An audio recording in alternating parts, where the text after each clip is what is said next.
he shouldn't regret leaving Golden State at all because he has earned the right to go off and do it his way. Frank Sinatra, right? I'm going to do it my way. Now, his way is with Kyrie Irving. This whole conversation could be mute next year if this team wins a championship.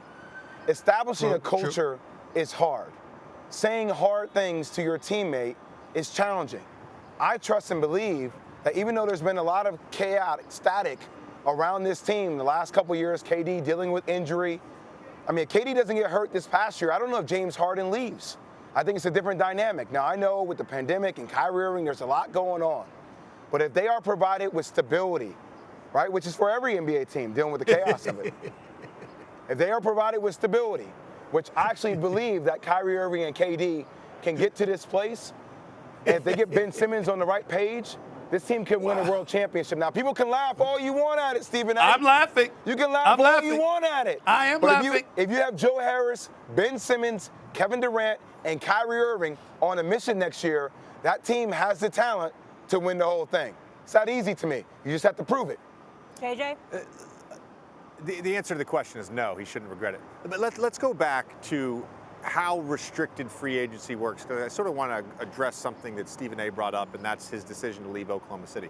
You know, you get drafted by a team. You don't have a choice, by the way, Stephen A., which team drafts you. And then if you're a really good player after your third year, they offer you a very large contract. In Kevin Durant's case, a 5-year max contract. So they basically have control of you for 9 years, okay?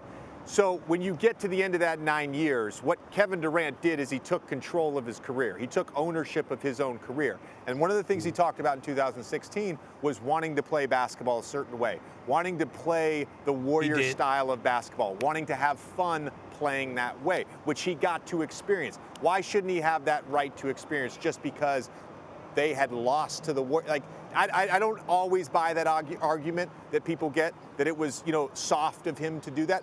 Then he goes to Golden State, and he does exactly what he's supposed to do. He wins 2 finals MVPs, takes them to 3 finals. He then is a free agent again. He has every right to choose to go play with one of his friends at that point in his career. He's on the other side of 30. He has every right to go to choose to play with one of his friends. Has it worked out? No. But I said this to you the other day. Had Kyrie Irving not sprained his ankle, had James Harden not been nursing a hamstring, we may be having a very different conversation. This whole question may not even exist because they might have won last year. So things happen. You live with the consequences of those choices. Like I don't think this is anything. I actually wish. The miracle's about to happen. I actually wish I wasn't at the NBA Finals right now in this moment so I could be face-to-face with y'all to debate this. I'm so ticked off that I'm not in front of y'all faces because we end the show on this subject. Here's my problem.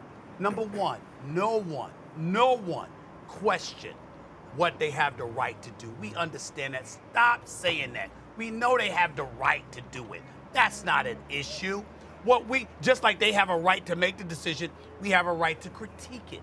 When you're looking at a Kevin Durant, if you lose a 3-1 lead, all right, to a team, they come back and beat you, all right, you were knocking on the door. They didn't beat you in the first round. You were in the conference finals. You had a 3-1 lead. They overcame the lead, beat you, and then you joined them a month later. That ain't the greatest look in the world. That's all. No shade. It's just a fact. Now, you go to the team. You win 2 championships. You're the finals MVP twice. You cement and solidify your greatness that we all knew was in you anyway, because Kevin Durant's one of the greatest players we've ever seen in our life. Got that. Now we transition to Brooklyn. This is where I'm going to look at Jay Williams in the face. Because let me tell you, America, something about Jay Williams. Jay Williams is on TV as a commentator. Let me tell you something. Let me tell on Jay Williams. Jay Williams is a brilliant brother. Jay Williams always got something going on. He's a businessman. He's a businessman. That's who Jay Williams is. He always got something going on, okay? He ain't going broke. He ain't going to starve. He makes judicious decisions. He's very pragmatic in his approach. He understands things in a way most people do not. Jay Williams would not look at Kyrie Irving and go like this: I'm comfortable making a long-term commitment to you. You know it, because you know there's always something. And that's the point. Thanks for watching ESPN on YouTube. For live streaming sports and premium content, subscribe to ESPN Plus.